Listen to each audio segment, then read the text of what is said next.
Welcome back to another video about the Cused Macintosh SE30. In the previous episode, we built permanent mounting brackets for the CD-ROM drive, the Jazz drive, and the SCSI to SD that's in here as the hard drive. And I may or may not have a little bit destroyed the case trying to strip off the original black paint to redo it. And many of you said that the front casing is now too far gone, even though I spent many hours sanding and priming and redoing this thing. But I don't think we should just toss this thing. So today, let's treat this Mac like a 1978 Pontiac Firebird and try to make it beautiful again with a little bit of Bondo. So stay tuned.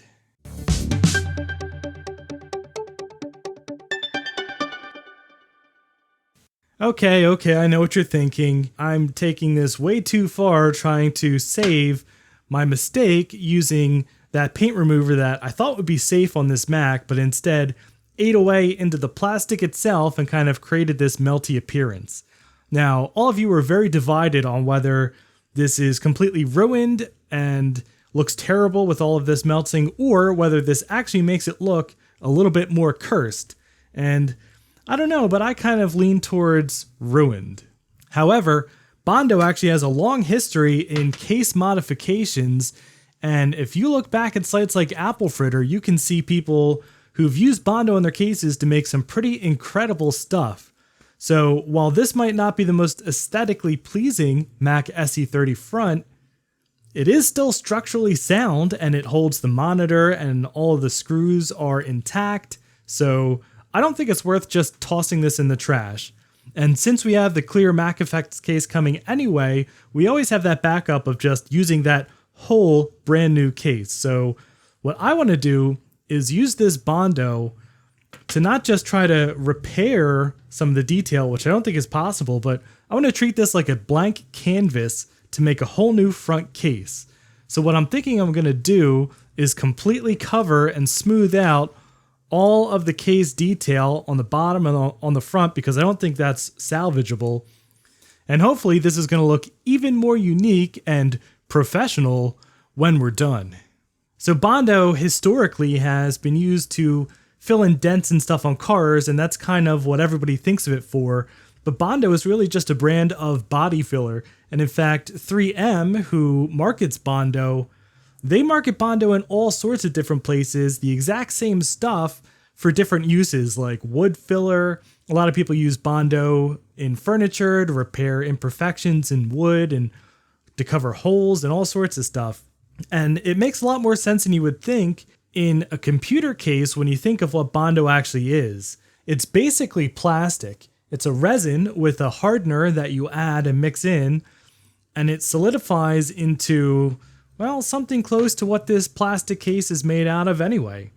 So what we're going to do is tear apart this case, and then we'll take the front off and we'll take it out back.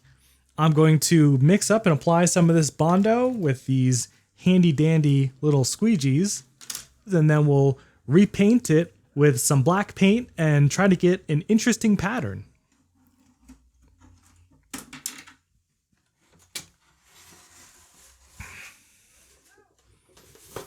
Yeah, and if we take a look back here now, I think we've got things pretty clean and well organized. I've got a couple zip ties here. I put a couple wire holders that are stuck to various metal bits in the back.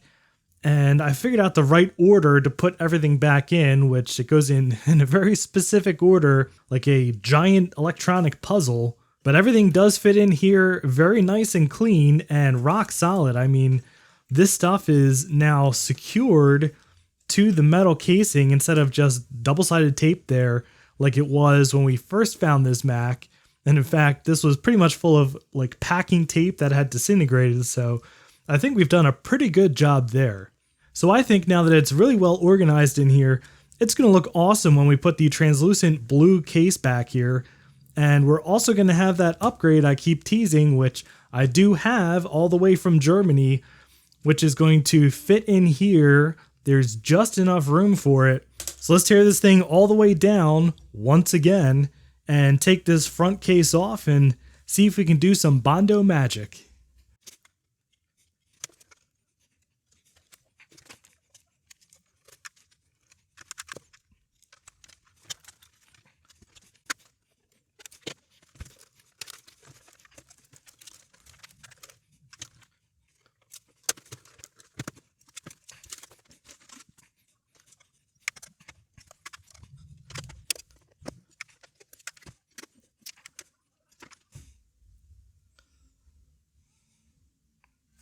Oh man, it is finally here. After weeks in USPS purgatory, we finally have our MacEffects transparent blue case ready to open. And I don't normally do unboxings of things here on this channel, but how many times am I ever going to have the chance to open a brand new injection molded case for a Macintosh SE or SE30? So let's open this thing up together, get the full MacEffects unboxing experience, and see what it's like to open a brand new vintage Mac case. So in addition to the case itself, they also sent me something in a padded envelope. So let's open this up and see what this is first. All right, so we have some feet, some plastic clips, and 4 screws with no explanation. So I assume this is just a secondary part of the case that maybe they forgot to pack where this was manufactured. So we'll see where these go when we put the case together. All right, so here we go.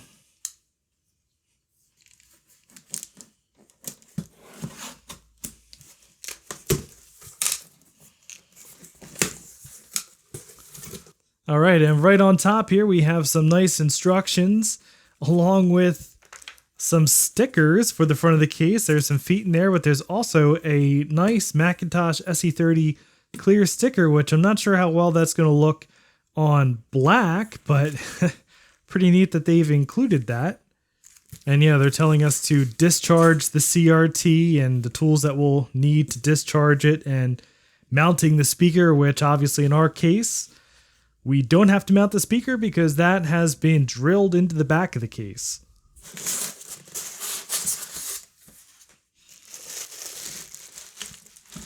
And here we are. And guess what? We ordered the blue case and we did not get it. We got the standard fully clear case. Well, that's a little disappointing, especially given how long it's taken for this case to get here after being lost in the postal service for almost 3 weeks. I mean, this is beautiful.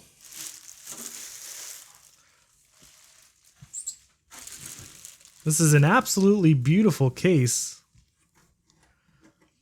And in clear, of course, it looks like the prototypes, which is quite cool. And if we use the black front of the case and have just the clear in the back, we'll get a really good view of all of its internals. However, I really was hoping for the blue case. So I guess we'll have to send them a message and let them know. Honestly, it's a little bit surreal holding this case looking like a classic Mac SE, but it's brand new and transparent. Why don't we put this next to a real Mac SE and do a little comparison? So here it is next to a real Macintosh SE FDHD, which is what this case is modeled after. But yeah, it's pretty spot on. I mean, of course, this is smooth plastic, whereas there's a slight texture to the classic Mac cases, but it's, again, pretty surreal seeing these two next to each other. This clear case looking like a ghost of the classic Mac here. Very cool. I do, again, wish this was the blue one that I ordered, but still, I mean, this is a gorgeous, gorgeous reproduction. So I emailed MacEffects and they got right back to me and they were super apologetic. And it turns out that another person emailed them the same night and they got a blue acrylic case when they had ordered a clear one. So evidently our two cases got mixed up in shipping. Now, just to be clear, I don't blame MacEffects for this at all. In fact, I am a huge fan of all of the awesome stuff that they put out. I've backed 2 Kickstarters of theirs, both for Apple II stuff, and they're just absolutely incredible. So I really don't think it's MacEffects' fault. In fact, I think there is one single culprit upon whom all of the blame can be attached. And that is the curse. That's right, I think that these issues are proof that the curse of the cursed Mac is still in full effect and perhaps now stronger than ever.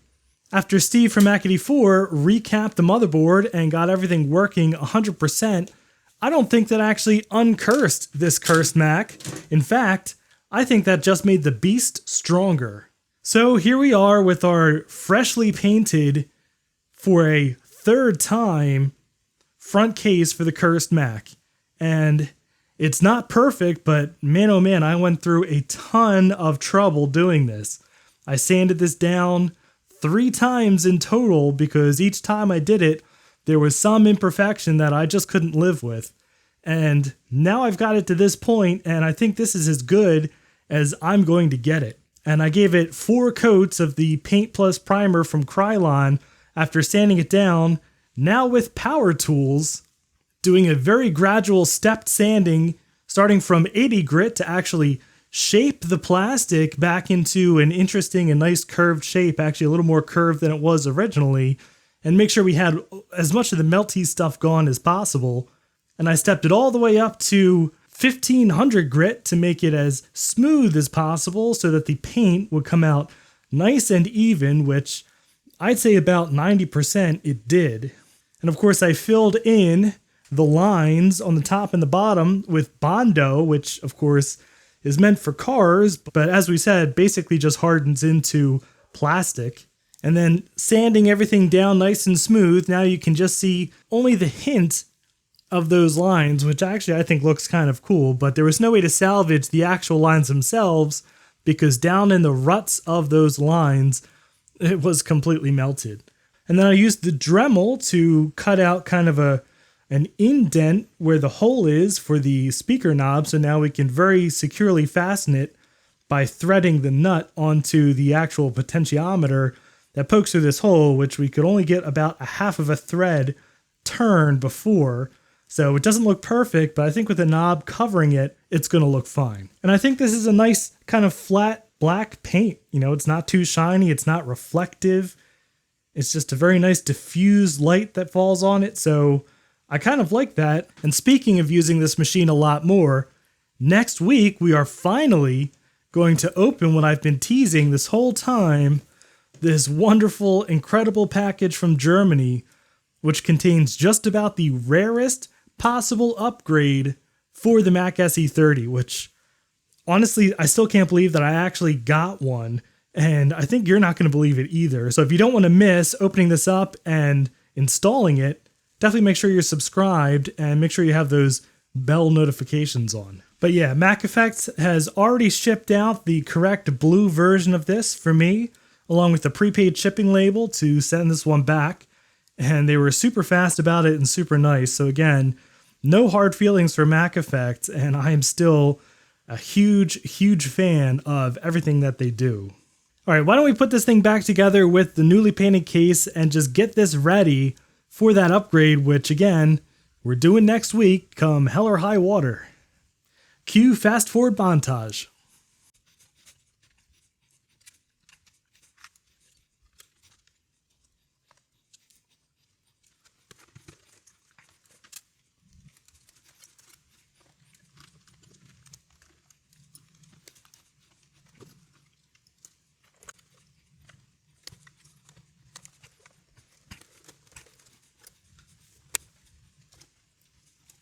Okay, it's all back together and pretty well cable organized again, especially considering just how many cables are floating around in there. And this thing is a huge pain to get back together because you have to put it together in a very specific way, and even I forget every time I go to put it back together now. But you actually have to start with, funny enough, the sound amplifier and the switch up front here, because that's the only time you're going to be able to get it all the way up into that hole that I drilled in the case. And then you have to put actually the motherboard in, and you have to string the power cable out, and then you have to put the drives in, and then you have to put the CRT in, and then you have to put the analog board in. And you have to be very careful about where you're running all the wires and stuff, because the one time I forgot to plug the amplifier into the motherboard, and then there was no way to get to that connector again. I had to take everything out again to get back to the motherboard. So if I was going to create a service manual for the Cused Mac, the first page would just say sorry. Okay, so you have to admit, this thing came out a heck of a lot nicer than either one of us thought it was going to. This front case was pretty much trashed when I tried to use that, what turned out to be a much harsher chemical than I thought it was, to remove the old paint so I could repaint it. But now, this new coat of paint, after all the many hours of sanding and smoothing and dremeling and fixing and repainting and painting a third time, I think it looks pretty good, and it has a very unique aesthetic, being totally flat up front, kind of like a Mac Plus. And I think it doesn't look perfect, but it does look cursed. So anyway, let's turn this thing on for the first time since all of that arts and crafts drama, and make sure I didn't ruin anything in the process. And there we go. It's alive. Okay, so the way I've hooked everything up now is I have powered the SCSI to SD, the Jazz drive, and the CD-ROM all directly off of the brand new Seasonic power supply that we hacked in here a couple weeks ago. The only things actually powered off of the original SC30 power supply are the computer itself, so like the CRT, the motherboard, etc., and the audio amplifier that we hacked in here. So that's going to give us, I hope, plenty of headroom for that crazy upgrade that we're going to put in here next week. But for now, let's test out the drives and just make sure I didn't ruin any of these things in the process.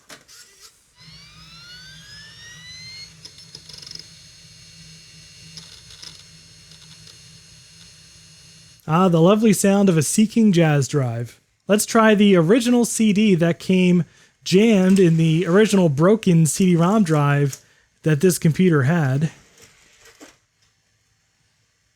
All right, that loaded extremely quickly.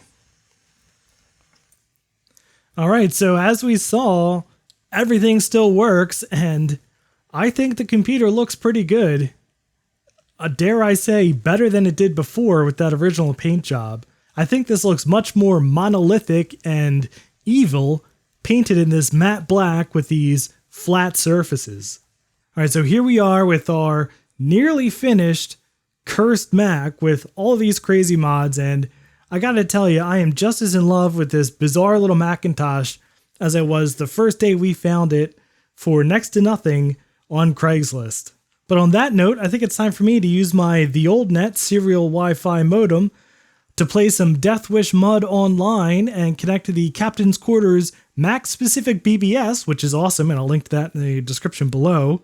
But make sure you're subscribed again, because next week we're going to open up literally the craziest upgrade that you'll ever see, probably, for a Macintosh SE30 direct from Germany, and I promise this is going to be a super exciting episode. So if you enjoyed this video, I'd appreciate a thumbs up, and if you'd like to see more Macintosh shenanigans like this, please subscribe down below, and thank you very much for watching. And a special thanks to Dirk, Justin, Chris, Greg from RutK Mods, Sorta Eclectic, Spike, and Connor, who are my highest tiered patrons, and all of my Patreon supporters who help make these videos possible.